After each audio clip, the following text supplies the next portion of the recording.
Minha tela? Sim, professora, só não Sim. tá em tela cheia, né? Tá. Aqui que põe tela cheia, né? Pronto. Bom, então, oi, queridos, amados, idolatrados, salve, salve, né? É um prazer inenarrável estar com vocês novamente. Hoje, o morfo, o que a gente vai fazer? A gente vai falar sobre os aspectos morfofuncionais do colo uterino. Isso aqui, na verdade, é o conteúdo para o terceiro problema, tá? O terceiro problema que vocês vão abrir amanhã, certo? Porque no módulo de concepção, no sistema genital feminino, nós privilegiamos ovário e endométrio, e vimos também citologia vaginal, certo? Porque naquele momento aquilo era prioridade, tá? Então, mas não teve espaço para a gente ver o colo uterino no módulo de concepção. Então, por isso que a gente tem essa aula hoje. São os aspectos morfofuncionais do colo uterino. Eu vou falar da histologia, da citologia, e o Ivan vai falar da colposcopia. Colposcopia é o exame macroscópico do colo uterino, e você tem um aparelho chamado colposcópio que funciona como uma grande lupa, mas é macroscópico, é anatômico, tá? E a nossa parte é histologia e citologia, tá? Então, lembrando, você tem o útero, corpo do útero, colo do útero, ovário, trompas. O útero é um órgão que está... O corpo do útero está intrapélvico. Já o colo do útero está exteriorizado. Isso é uma grande vantagem. Por quê? Porque o colo de útero, o exame do colo de útero é de muito fácil acesso, certo? E sempre lembrar que aqui você tem a continuação, que seria a vagina, tá? Aqui nós temos só um pedacinho, um segmento. A gente chama de manguito vaginal. E isso aqui é o colo do útero com o orifício externo, tá? Esquematicamente, vocês já conhecem esse esquema, né? Nós temos o corpo do útero e o colo do útero, e aí ele continua aqui com o tubo vaginal. Isso aqui é importante, ó, anatomicamente falando, tá? Porque você tem o colo do útero e tem a continuação com o tubo vaginal. E você tem essa entrada aqui, que a gente chama fundo de saco, certo? Porque é o mesmo epitélio, tá? O mesmo epitélio aqui da vagina, que reveste a vagina, reveste externamente o colo do útero.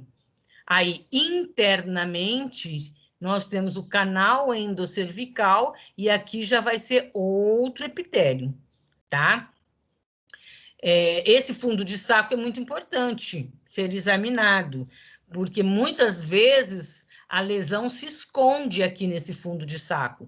Porque quando você vai fazer o exame, você abre o tubo vaginal, você vai ver isso aqui, olha.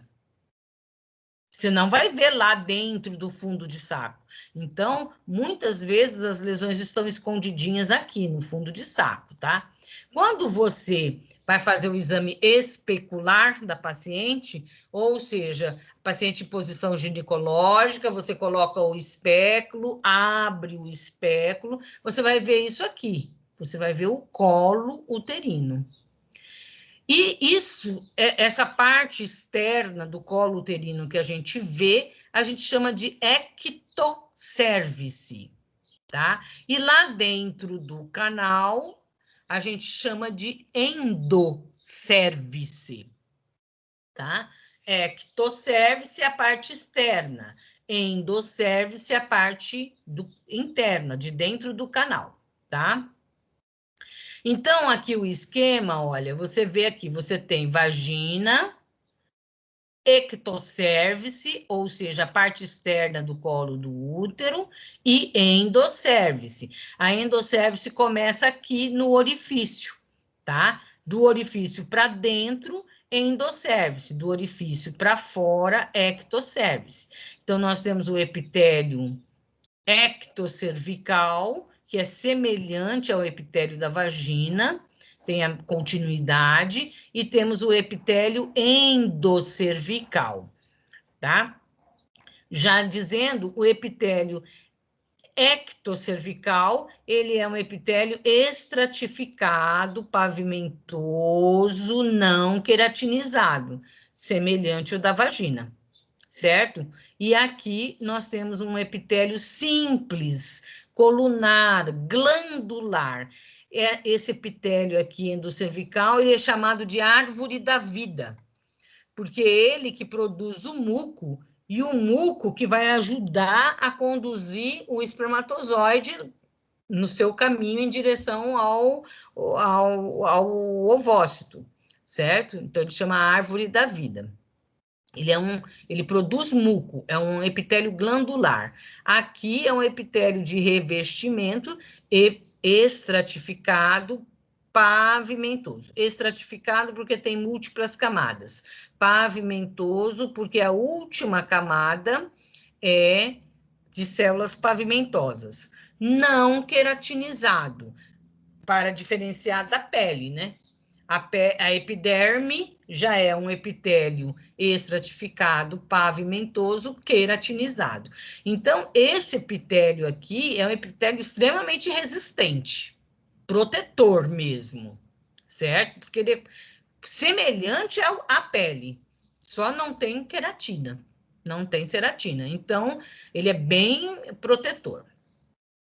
Aqui, o ideal seria que esse slide tivesse de cabeça para baixo, tá? Por quê? Isso aqui é o epitélio, esse aqui é a lâmina própria, o tecido conjuntivo que dá suporte a esse epitélio. Então, olha a quantidade de camadas que nós temos, tá? A quantidade de camadas que nós temos. Essas células, elas têm, vocês lembram, né? Quantidades variáveis de glicogênio, certo? O glicogênio é a nutrição do bacilo de Dodderline. O bacilo de Dodderline a gente conhece como flora de defesa vaginal, porque o bacilo de Dodderline produz ácido, que mantém o meio vaginal ácido, protegendo assim contra bactérias, contra protozoários, contra uma série de agentes etiológicos, tá? Então, tem quantidades variáveis de glicogênio. Aqui está a vagina, mas o epitélio do colo é semelhante, igualzinho, tá? Aqui, vou passar aqui. Aí, bom, tem o colo, o orifício externo, isso aí o Ivan vai falar, tá? Então, aqui, esquematicamente, eu tenho ectocervice e endocervice. Eu tenho epitélio estratificado, pavimentoso, não queratinizado, e epitélio colunar, mucosecretor, tá? Para a gente não ficar falando toda hora no epitélio estratificado, pavimentoso, não queratinizado, a gente resume e fala assim, epitélio escamoso. Então, células escamosas, epitélio escamoso, é este epitélio aqui. E este aqui a gente chama de epitélio colunar mesmo, ou endocervical, ou endocervice, tá? Percebe que a gente tem aqui, ó, uma área que é uma transição abrupta do epitélio escamoso com o epitélio colunar, certo? Ele forma um degrau aqui, porque pensa, isso aqui é espesso, ele tem múltiplas camadas. Esse aqui tem uma camada só. Quando o epitélio faz isso, Ele forma um degrau. É uma transição abrupta, que a gente chama de junção escamo-colunar. Essa junção escamo-colunar, que todo mundo chama de JEC, J-E-C, JEC, é extremamente importante. Quem foi na consultoria ontem, a Monique falou assim, nas áreas de transição dos epitélios, são áreas que surgem câncer. Não sei se vocês lembram dessa coisa, desse detalhe. E é justamente isso mesmo. Então, aonde é a área mais provável de ter câncer no colo uterino? Aqui, na JEC. Pode ter aqui, lógico, pode ter aqui, sem dúvida nenhuma. O câncer pode aparecer em qualquer lugar. Mas a região mais propícia é a JEC, que é a transição do epitélio escamoso com o epitélio colunar. Até aqui foi? Marcinha, Foi. eu queria perguntar uma coisa. Na hora do bacilo de Doderline, alguma coisa assim, eu me perdi sobre a localização daquele tecido que você estava falando, sabe? O primeiro. Então, o bacilo... Porque aqui, o que vocês têm que lembrar, tá, gente? Por que que... Sabe aquele tecido que você mostrou, o meu azulzinho, roxinho? Peraí, Primeiro. vou voltar. Peraí, como que eu volto? Eu acho que é no slide anterior, não é? Que fala do bacilo de Doderline. Isso, esse. Isso. Qual que é a localização dele? Ele é do colo do útero, esse daí? Então, o colo uterino, ele está em íntima relação com a cavidade vaginal. Então, não tem como você separar. O bacilo de Doderline está na cavidade. Ele fica na cavidade. E ele vai produzir o ácido que vai deixar essa cavidade com o meio ácido. Percebe? Mas o bacilo, ele não está aqui no epitélio, ele está aqui fora. No meio. Entendi. Certo? O bacilo fica na cavidade. Fica na cavidade. E esse epitélio, no caso, ele está tipo, meio que na transição, né? O epitélio, ele está revestindo todo o colo uterino e toda a vagina. O epitélio reveste tudo, olha. Entendi. E só outra coisa, a JEC que você falou, ela também se localiza onde? Que eu me perdi nessa hora. O quê? A JEC, essa... Então, a JEC, aí eu vou te mostrar. A JEC, ela fica, o ideal dela, o ideal mesmo, é ela estar aqui, na borda do orifício. Tá? Na borda do orifício. Mas existem mulheres que têm JEC um pouquinho para fora, as mulheres mais em idade fértil, que eu vou mostrar aqui, olha. Quer ver? Olha, primeiro, o aspecto da ectocervice. Ó, lisa e brilhante. Esse é o aspecto normal da ectocervice. O aspecto da endocervice é granulosa, assim, cheio de bolinhas. Isso aqui é epitélio endocervical, tá? Na macroscopia, não estou falando na microscopia ainda, na macroscopia. Isso aqui é o orifício. Então, essa JEC aqui está para fora do orifício, tá? É uma JEC ectocervical. É patológico? Não. É comum? É. É bom? Não. Não é patológico, mas bom não é. Por quê? Porque esse epitélio aqui não protege nada. Porque ele é uma camada de células. Esse aqui é o epitélio escamoso e é bem protetor. Percebe como forma uma linha mais branca no contorno? Isso aqui é a JEC.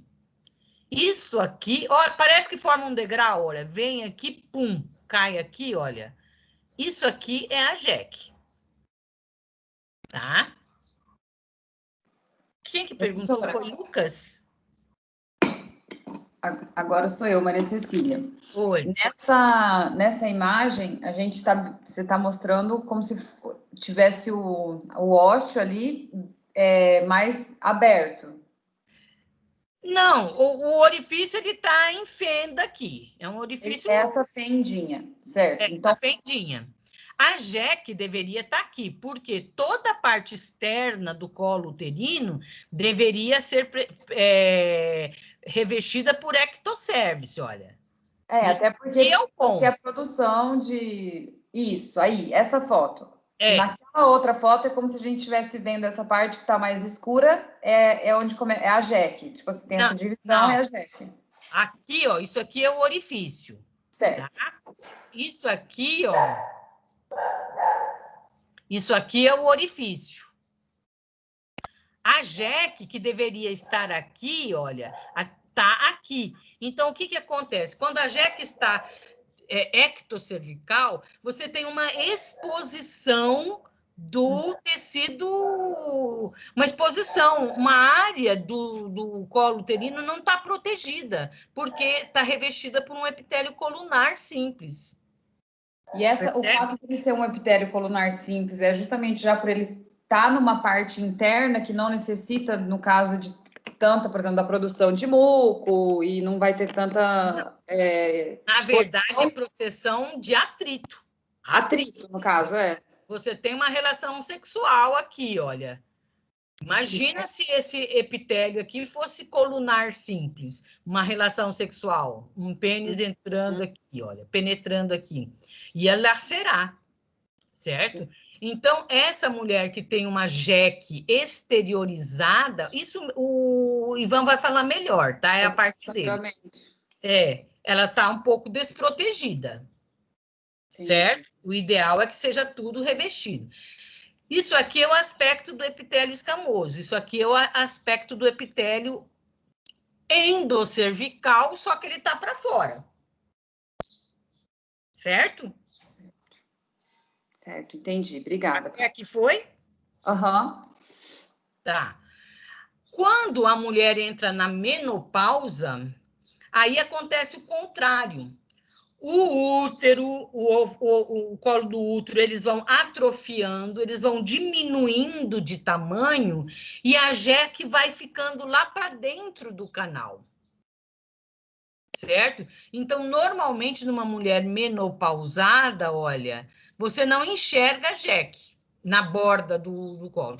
Porque quando ele vai falar da colposcopia, quando você for fazer a colposcopia, você vai pegar uma pinça e vai abrir levemente este orifício para você enxergar a jeque. Você enxerga a jeque ali na bordinha, tá? Agora, quando a mulher é menopausada, olha, como que o orifício fica bem pequenininho, ou seja, a jeque está muito lá para dentro. Depois, durante o módulo, a gente vai ver que isso é um pouco prejudicial também para a mulher, né? Porque se você lembra que é na jeque que acontecem as transformações malignas, se a mulher tem uma jeque muito para dentro, ela pode fazer um tumor muito lá dentro e você não vê. Certo? Então, jeque exteriorizada não é bom. Por quê? Porque a mulher fica desprotegida. Certo? Mas jeque também muito lá para dentro do canal também não é bom. Por quê? Porque você não está enxergando a jeque, você não está examinando a jeque. Ela pode fazer um tumor muito lá para dentro e você não vê. Certo? Até aqui foi, gente? Sim.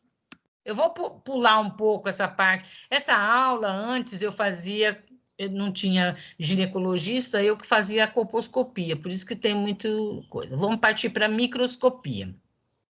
O Ivan vai falar com mais detalhes sobre isso, tá? Então, o que acontece? Nós temos um epitélio estratificado, pavimentoso, não queratinizado, que a gente chama de escamoso. Esse epitélio, ele tem realmente muitas camadas. E aí a gente vai dividir essas camadas. Assim, vocês já tiveram pele no primeiro ano, se não me engano.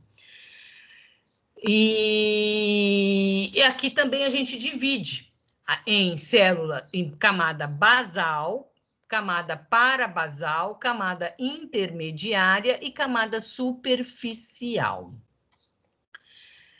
Então, camada basal é a que está a camada mais de baixo. Ela está em cima da lâmina basal, aqui do lado do tecido conjuntivo, que é a lâmina própria. Essas células da camada basal, elas têm hemidesmossomos, que são os colchetinhos que vão pregar a célula na lâmina basal. Então, ela está presa na lâmina basal, essa célula basal. A célula parabasal são essas aqui. Marcinha? Oi? Essa imagem que você está mostrando é o ectocervice. Ectocervice. Tá certo. Epitélio estratificado, múltiplas camadas, pavimentoso, porque a última camada é pavimentoso, não queratinizado. Então, você tem a camada basal, a primeira camada de células. Ela está presa na lâmina basal, tá? Vamos dizer, umas 2 camadas, 3 camadas depois da camada basal, a gente tem a camada parabasal. Depois, nós temos as intermediárias, que são o maior número de camadas, tá? E as superficiais, que são as duas ou 3 últimas camadas aqui. Por que eu estou falando isso? Essas células aqui, olha, todas essas células, elas estão atachadas entre si, elas estão presas por pontes, que a gente chama de desmossomos, certo? Então, por isso que essas células elas conferem uma proteção bem boa, tá? Vamos ver se eu tenho uma outra imagem. Essa aqui não tá boa, tem que tirar. Aqui. Então, olha, camada basal, camada parabasal, camada intermediária, camada superficial. Vocês lembram que vocês estudaram no primeiro problema o conceito de diferenciação e de maturação? Sim. Sim, né? Então, essa célula aqui, olha, ela já sabe que ela é uma célula escamosa e que a função dela é proteger. Agora, percebe que essas células aqui, você vê bem mais o núcleo e menos citoplasma, e aqui você vê mais citoplasma e o núcleo está bem menor? Vocês conseguem ver que aqui, essas camadas aqui, o núcleo é maior do que essas?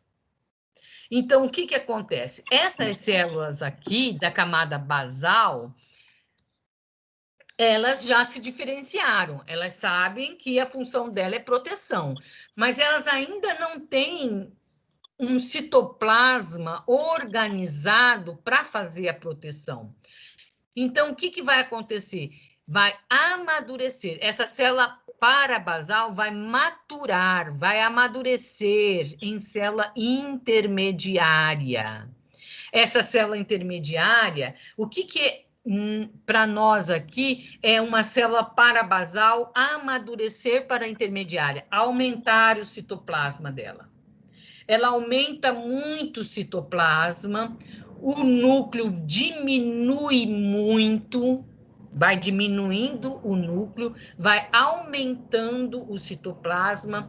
E outra coisa que eu queria ver se vocês conseguem perceber aqui, essas células basais e parabasais, o núcleo está em pé. Essas células aqui da intermediária, o núcleo está deitado. Então, amadurecer o epitélio é a célula parabasal ir aumentando cada vez mais o tamanho do citoplasma, diminuindo o núcleo, e o núcleo deita no epitélio. Até aqui foi?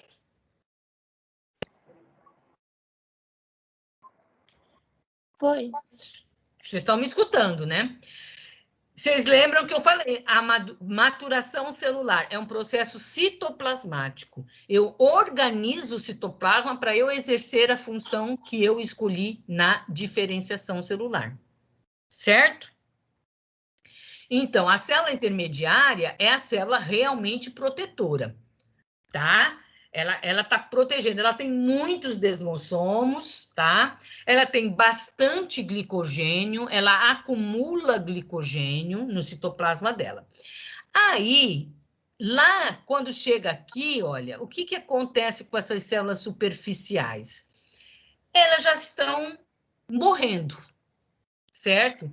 Então, o núcleo vai ficar bem menor ainda, vai ficar um núcleo puntiforme, ela vai perder os desmossomos, vai ficar mais solta e vai descamar.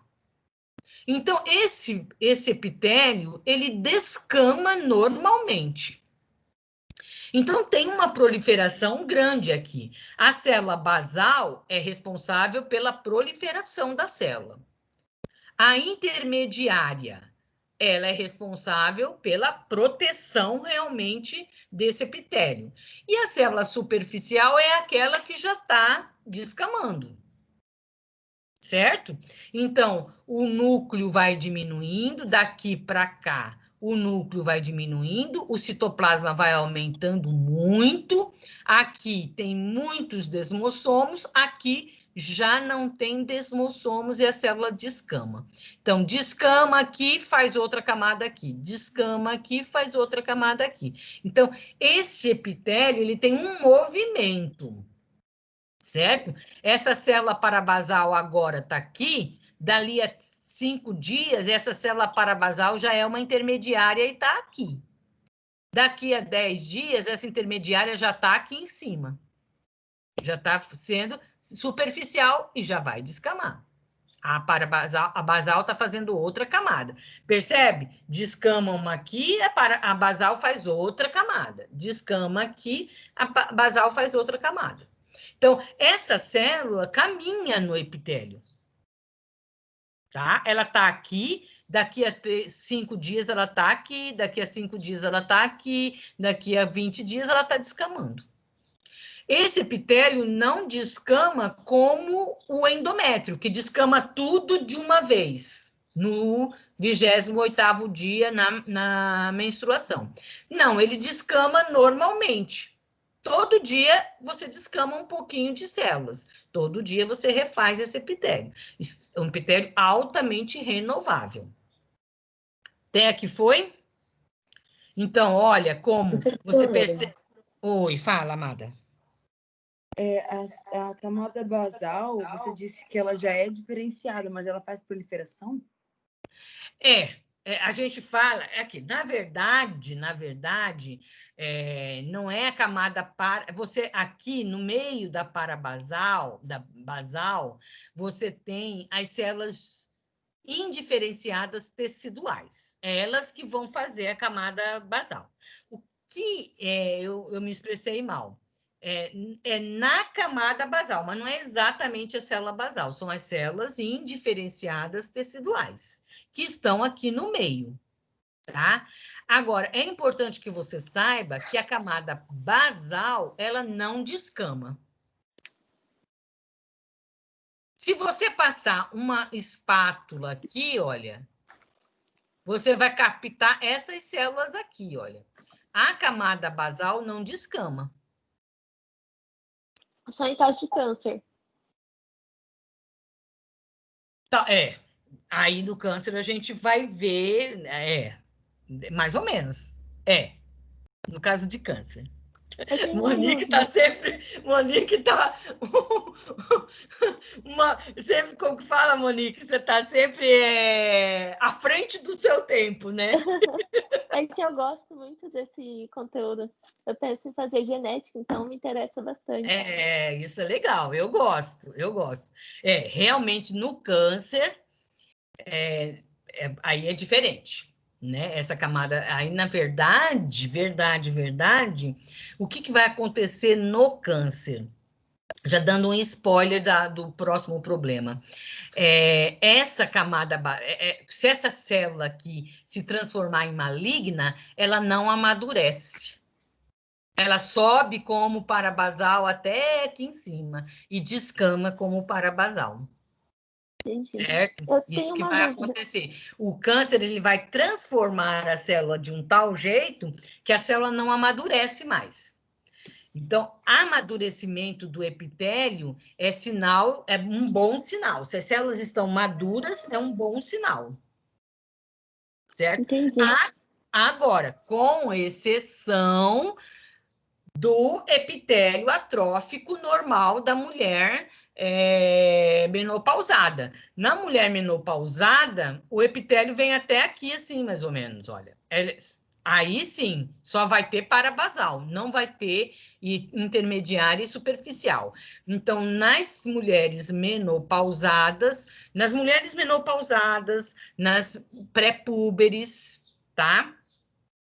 E na mulher em lactação, não sei se vocês lembram do concepção, na lactação a mulher sai do ciclo menstrual, do ciclo hipotálamo hipofisário, né? Então ela não tem nem estrogênio nem progesterona, então ela não amadurece. Essas três situações fisiológicas, a mulher vai ter só célula parabasal no epitélio. E aí, quando você passar a espátula, vai descamar células parabasais. Certo? Olha aqui como ela aumenta bastante o citoplasma, você tem vacúolos de glicogênio, e olha como o núcleo é deitado, olha, ele fica deitadinho, diferente desse núcleo aqui que está em pezinho. Tá? Então, e nós vimos lá no Concepção, porque esse epitélio do colo é igual ao epitélio da vagina, a vagina, o epitélio da vagina, responde mais às alterações hormonais. Vocês lembram, né? Primeira fase do ciclo, estrogênio subindo, você tem maior número de camadas, você vai ter mais células superficiais no esfregaço. Né? Segunda fase do ciclo, você tem progesterona, você vai ter até intermediária, que ela vai amadurecer só até intermediária, vai descamar células intermediárias. Mas o colo também sofre, o epitélio do colo também tem essas variações hormonais, tá? Apesar do que da vagina é mais evidente. Quando você vai fazer uma citologia hormonal, você vai colher só da vagina, porque a vagina responde mais, mas o colo também responde às variações de estrogênio e progesterona. Certo? Até aqui foi? Marcinha, a célula parabasal, ela só serve para maturar a célula intermediária ou ela tem outra função?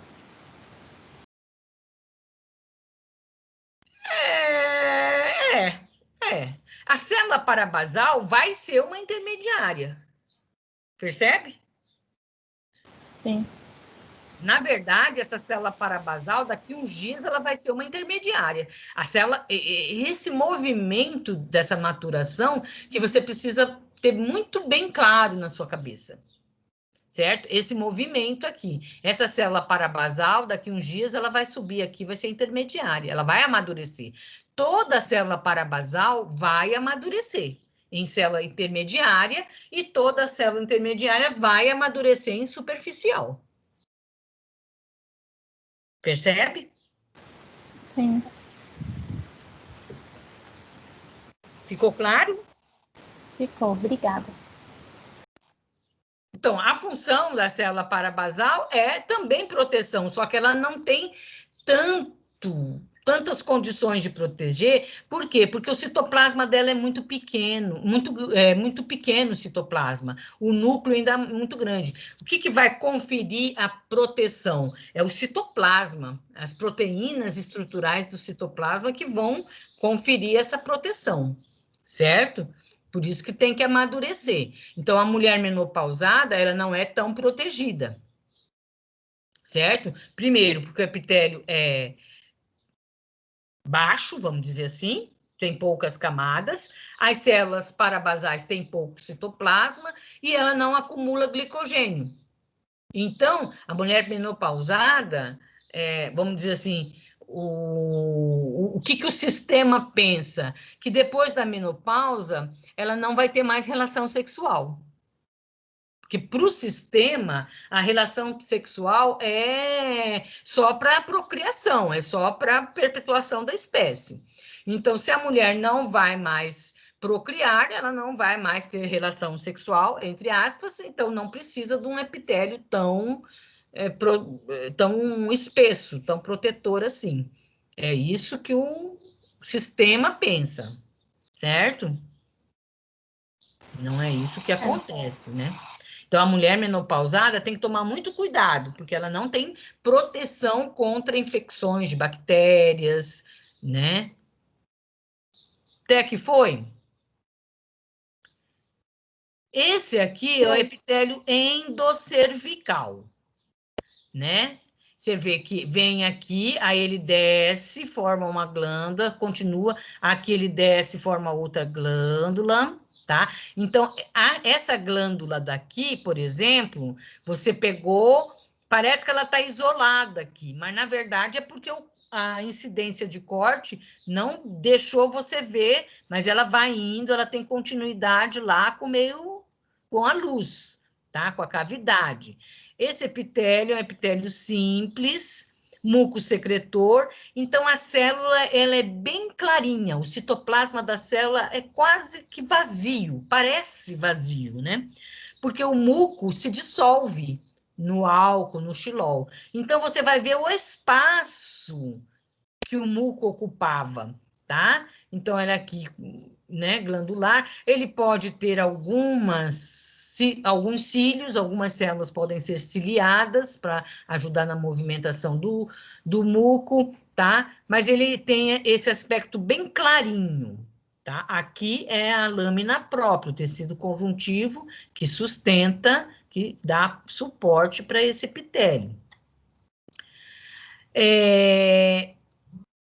O que assim, para nós, o que é muito importante? É o epitélio escamoso, tá? Por quê? Assim, a maioria, quase que a maioria, bem maioria mesmo, dos cânceres de colo uterino se originam no epitélio escamoso. Existe câncer que se origina no epitélio endocervical, existe, mas eles são a minoria, certo? Então, para nós, o nosso foco vai ser o epitélio escamoso, tá? Até aqui foi? Foi. Tá. Então, vamos ver o exame de citologia, tá?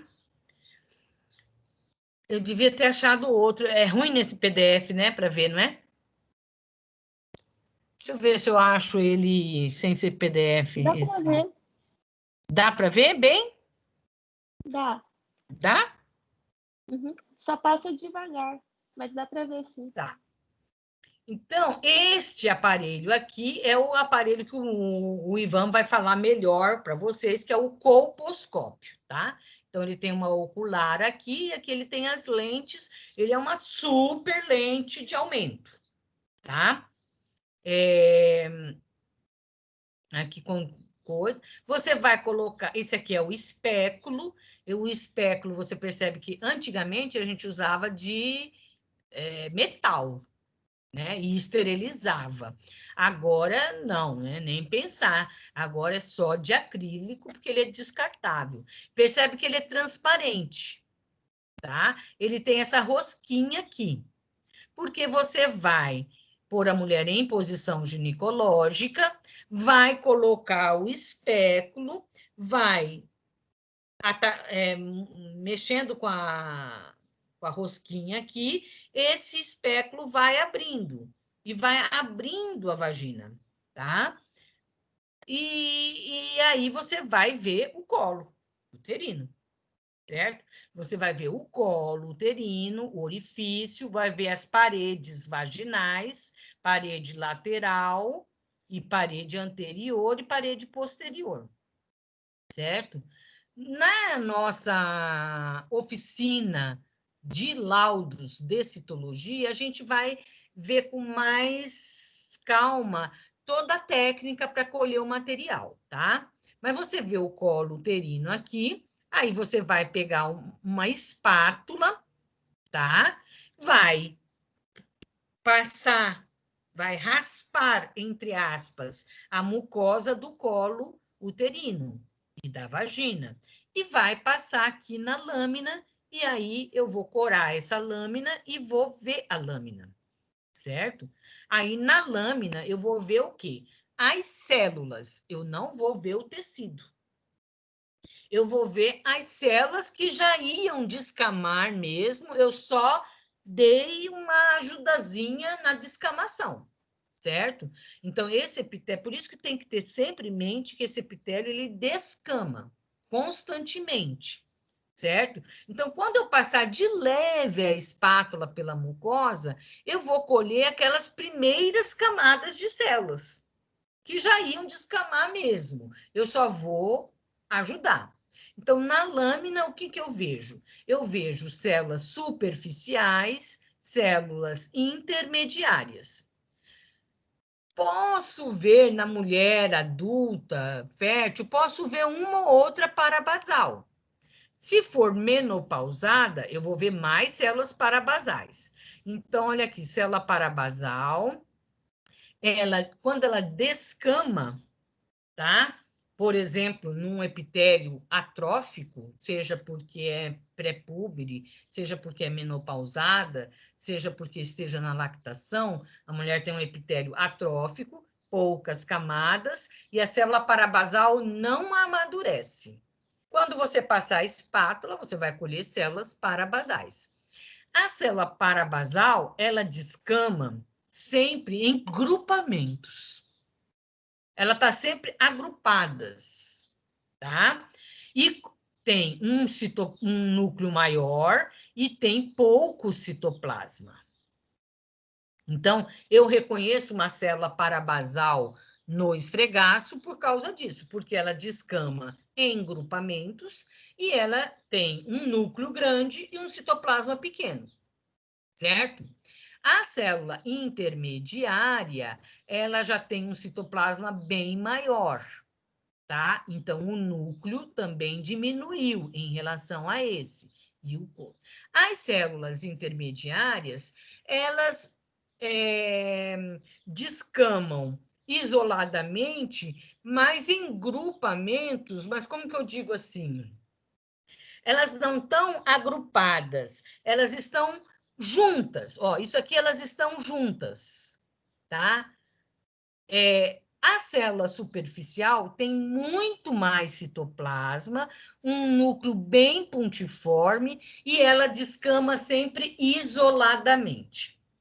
Então, parabasal, é uma célula com um núcleo grande, citoplasma pequeno, e ela descama, você vai vê-la sempre em grupamentos, muito juntas uma das outras. Células intermediárias e superficiais, elas têm um núcleo maior, um citoplasma maior, um núcleo pequeno, e elas descamam soltas, sem estar grudadas uma na outra. Até aqui foi? Alguém me deu um retorno. Foi. Deu para entender até aqui? Tá. Então, ó como a célula parabasal, ela está sempre junta, em grupamento, ó. Olha a célula intermediária, como está mais soltinha, tá? Pode até estar próxima uma da outra, mas não está tão grudadinha, ó, como a parabasal, tá? Isso é muito importante que vocês lembrem disso, tá? Então, bastante citoplasma, tal, núcleo pequeno. O núcleo vai diminuindo conforme vai subindo no epitélio, tá? E nós temos as células endocervicais. Cadê minha célula endocervical? Aqui. A célula endocervical também descama em grupamentos, tá? Elas têm um citoplasma muito clarinho e a gente chama o grupamento delas, assim, aspecto de colmeia. Quem já viu alguma colmeia? O desenho de uma colmeia, né? A gente fala que o aspecto do grupamento da célula endocervical, desculpe, é em forma de colmeia, tá? Favo de mel. Favo de mel, tá? Bom, por que é tão... Aqui, essa aqui é a mais bonita que a gente tem, tá? Ó, o núcleo, você percebe que o núcleo fica todo enfileiradinho aqui embaixo e o citoplasma fica em cima? É uma célula colunar, em torre. O epitélio, o citoplasma fica em torre, tá? Assim, altinho. Quanto mais muco tiver, mais alto fica o citoplasma. Então, olha como o muco desaparece, tá? Alguém ia falar? Pode falar. Professora, você pode repetir o epitélio do endocervis? É epitélio simples colunar? Simples, colunar, muco secretor. Produz muco. Certo? Muco secretor. Então, olha aqui o muco. Aqui aparece uma ciliada. Ó, tem algumas células que são ciliadas para poder movimentar o muco, mas não tem muito. Aqui outra ciliada, tá? Mas nem sempre é ciliada, tá? Olha aqui, olha esse aspecto aqui, olha. Núcleo, olha o citoplasma como é claro, meio que transparente, tá? Por quê? Porque o muco se dissolve no álcool e no xilol. Então, você nem vai perceber direito o muco. Você vai perceber só o espaço dele, tá? Aqui uma célula intermediária, aqui outra célula intermediária. Percebe que a célula intermediária, uma está aqui, outra está aqui? Ó, certo? Olha aqui as células como endocervicais, como descamam em grupamentos, tá?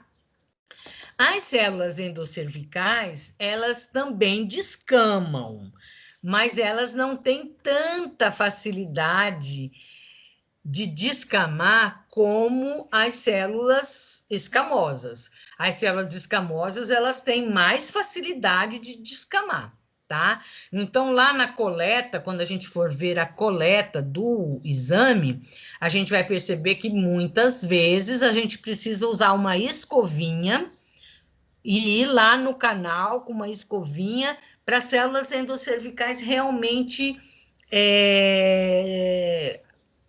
você coletar a célula endocervical, porque ela não descama com a mesma facilidade que as células escamosas. As células escamosas, você passou a espátula, você já pega um montão de células escamosas. Células endocervicais, às vezes, você precisa de uma ajudazinha com uma escova. Mas ela descama também, tá? Tem aqui, foi?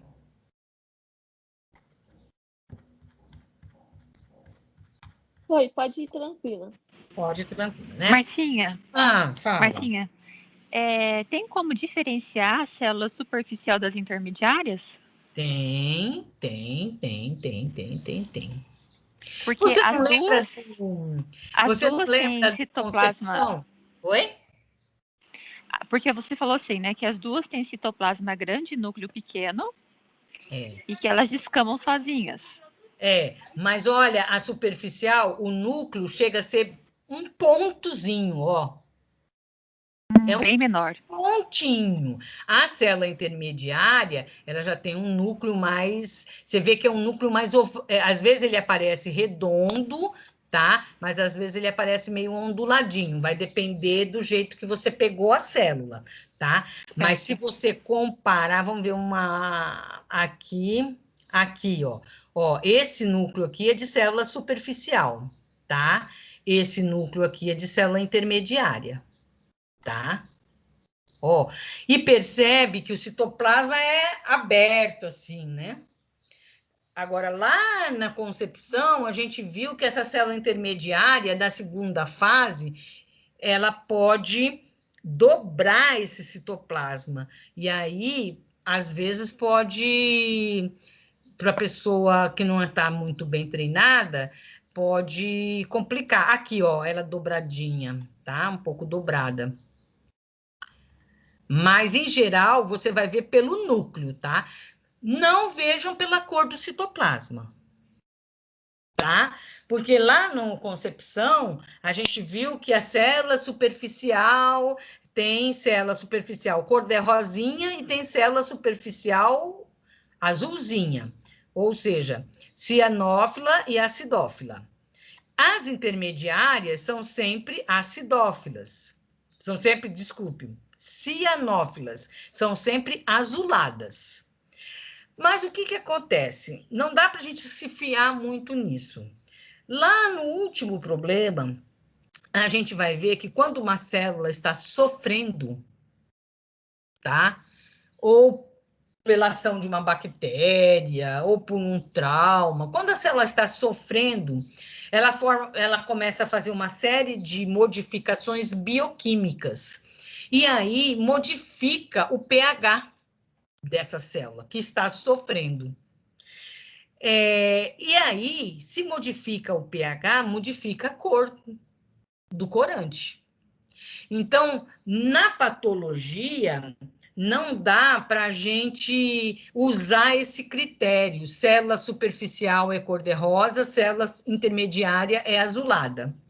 Porque na patologia é muito difícil uma mulher assim que não tenha nenhuma alteração das células, certo? Então, você vai encontrar células intermediárias cor-de-rosa. Por quê? Porque ela está sofrendo, ela está doente, certo? Então, na patologia, a gente não usa esse critério. Que critério que a gente usa? Tamanho do núcleo. O núcleo puntiforme é a célula superficial. O núcleo mais arredondadinho é a célula intermediária. E a célula parabasal é aquela que vai ter pouco citoplasma e está em grupamento.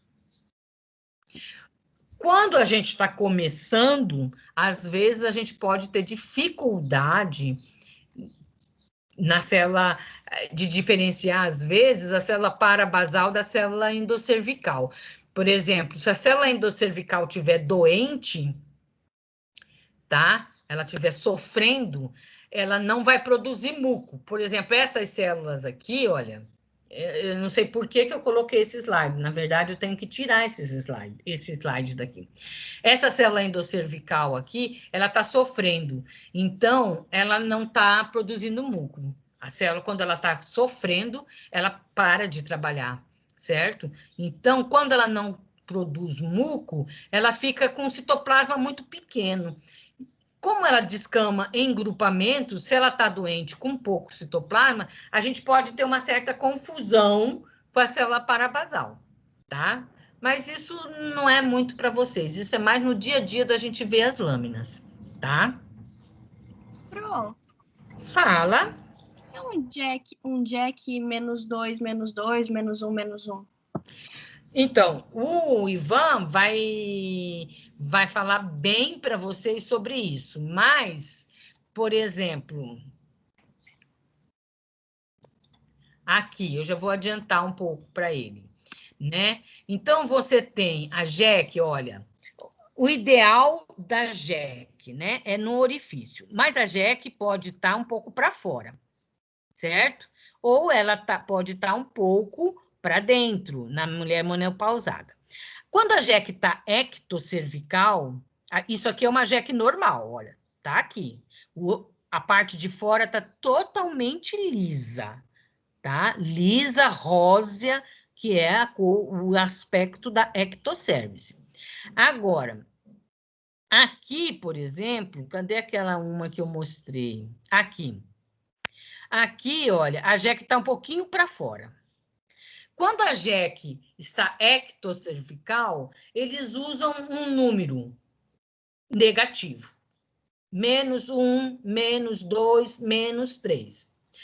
O 1, 2, 3 é a extensão. Se a ectocervice, a jeque está bem aqui, ou seja, só um pedacinho da ectocervice está comprometida, tá exposta, a gente fala -1. Se está mais aqui no meio, a gente fala -2. Se tiver o colo inteiro, ó, esse colo inteiro, ele está sem ectocervice.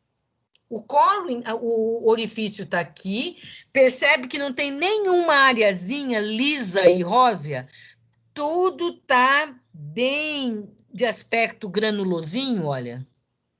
Então, essa é uma jeque que está muito ectocervical, seria -3, -3, tá? Eu acho que ele não vai entrar, assim, nesse detalhe do número, porque aí é um detalhe mais para o colposcopista, né? Mas talvez ele entre. Não sei se ele vai entrar no detalhe do número, tá? Mas -1, -1, -2, -2, -3, -3. A numeração é para te dar a extensão da quantidade de epitélio endocervical que está no lugar do ectocervical. Não sei se você entendeu. Entendi. Obrigada. E aí, o primeiro menos é o lobo anterior. O segundo menos, porque, por exemplo, qual que é a jeque ideal? 0/0. Ou seja, a jeque está aqui. Certo? Cadê um que eu mostrei que estava tão bonito?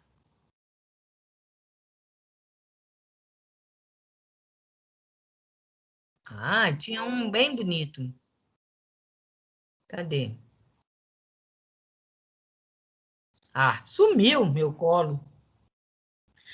00 é aqui. 00, tá? A jeque está aqui, 00.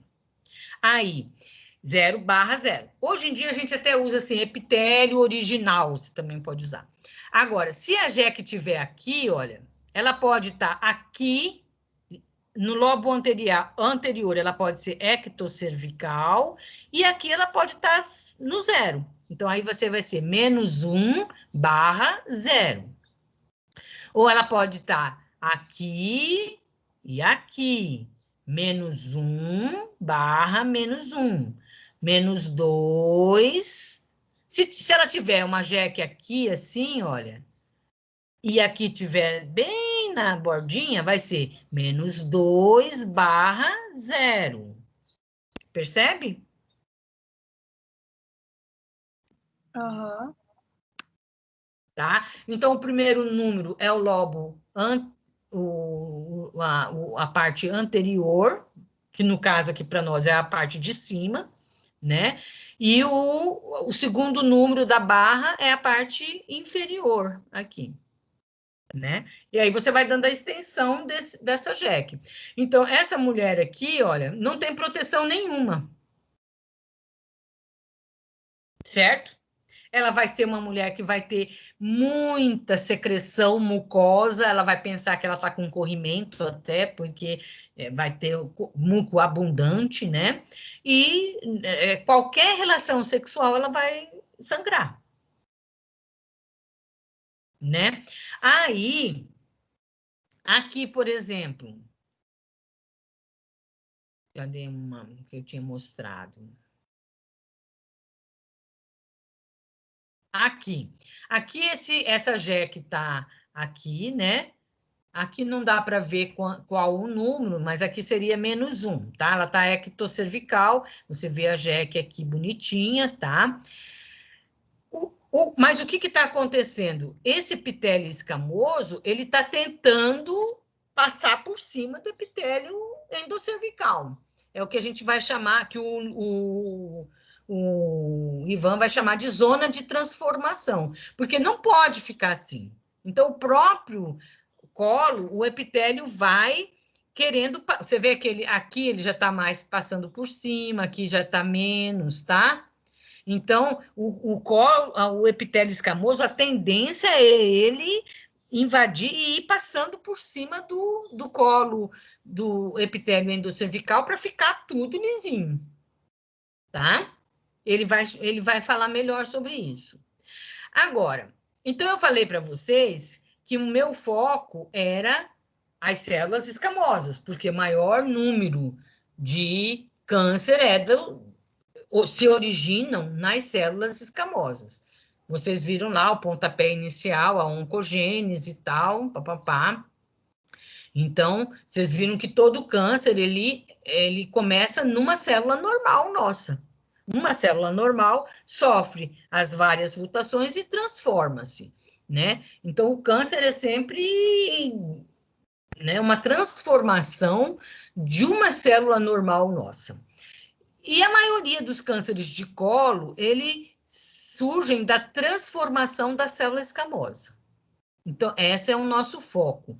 Então, quando eu vou ver as células lá da citologia, eu vou olhar as células escamosas, porque elas que podem estar alteradas, tá? Mas eu digo assim, toda coleta, eu tenho que ver também as células endocervicais. Eu não posso ter uma lâmina de citologia só com células escamosas na lâmina.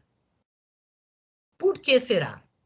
Quando eu falo assim, essa lâmina não está boa porque não tem células endocervicais. Pô, Márcia, mas você falou que é difícil ter câncer das células endocervicais. Por que é tão importante assim que eu veja na lâmina as células endocervicais? Alguém tem uma sugestão?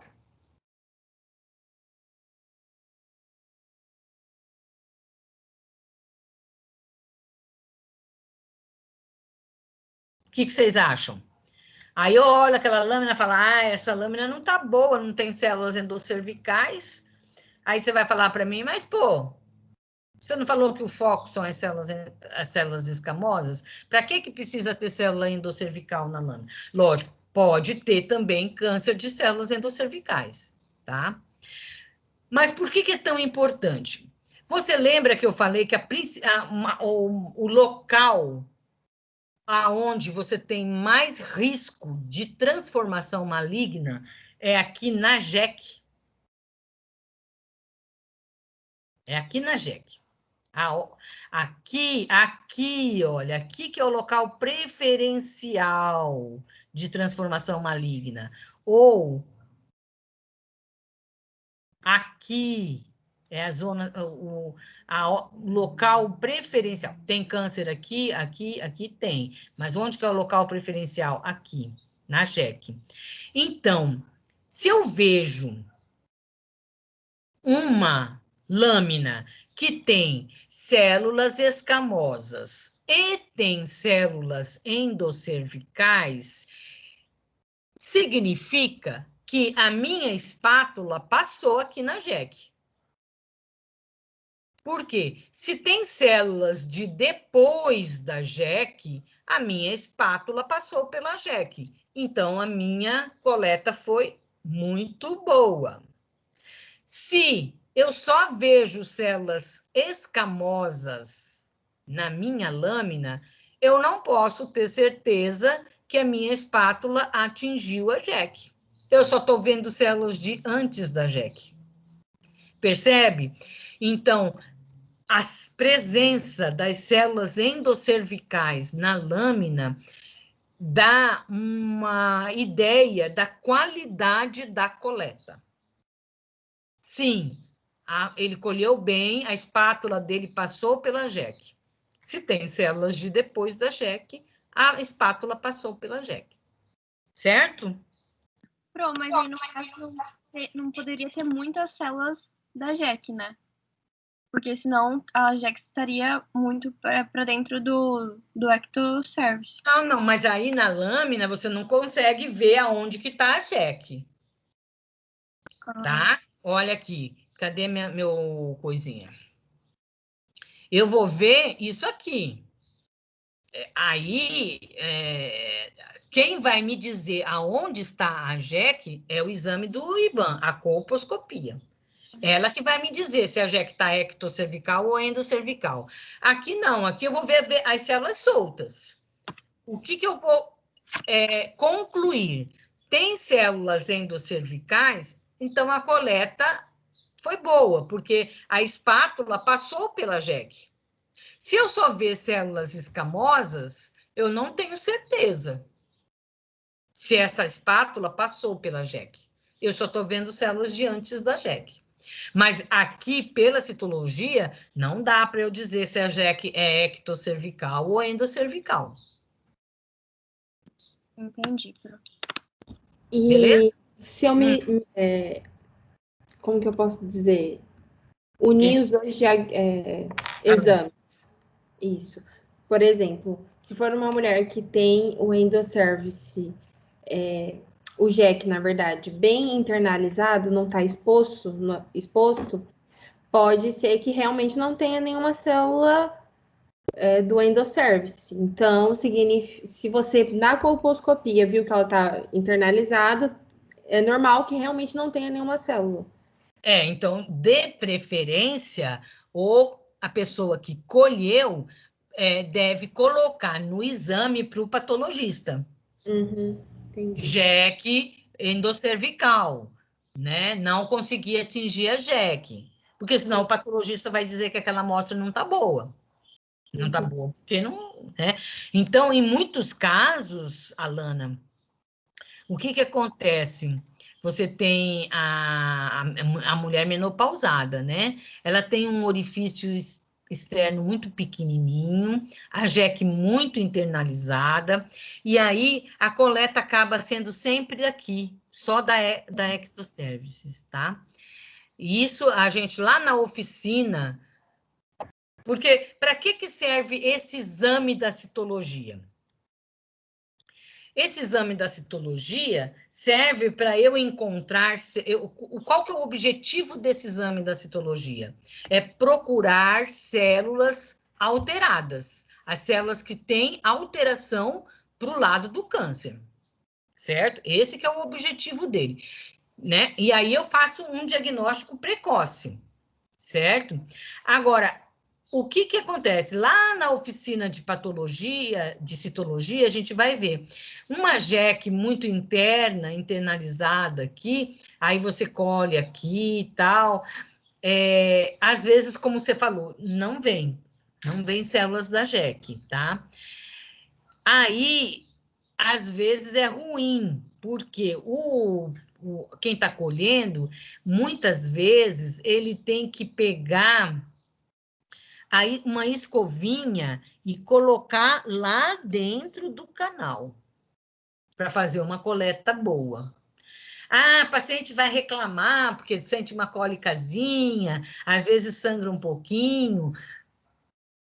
Explica para ela que isso é necessário, né? Porque o que acontece? Às vezes, quem está colhendo vai, assim, pela lei do menor esforço, né? A JEC está endocervical, eu colho daqui, está colhido, tudo bem, né? Eu não vou... Mas não é o ideal. O ideal é, se você encontrar um colo desse jeito, com um orifício pequeno, você tem que colocar a escovinha lá dentro, tá? Na oficina de laudos, eu vou mostrar a escovinha, como que faz, tudo mais, tá? Como que é feita a coleta. Mas uma coleta boa, independente se a JEC está na ectocervical, na endocervical, ela tem que atingir a JEC. Para você ter uma total segurança, tá? Para você ter uma total segurança de que realmente a coleta foi boa. Porque o exame, a citologia, tem muita gente que critica o exame de citologia.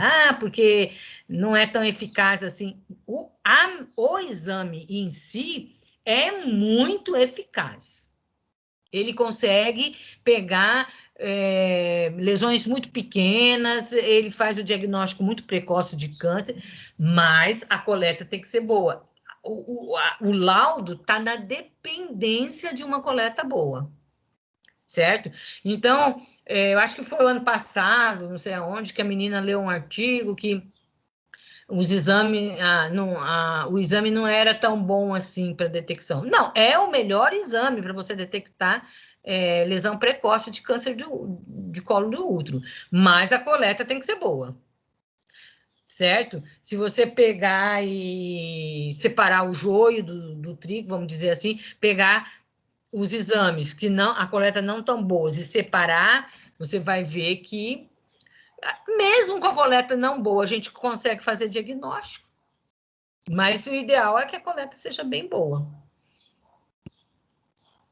Certinho? Certinho, mas sim. Dúvidas? O Ivan já chegou? Opa, tô aqui desde o começo. Ô, querido. Marcinha.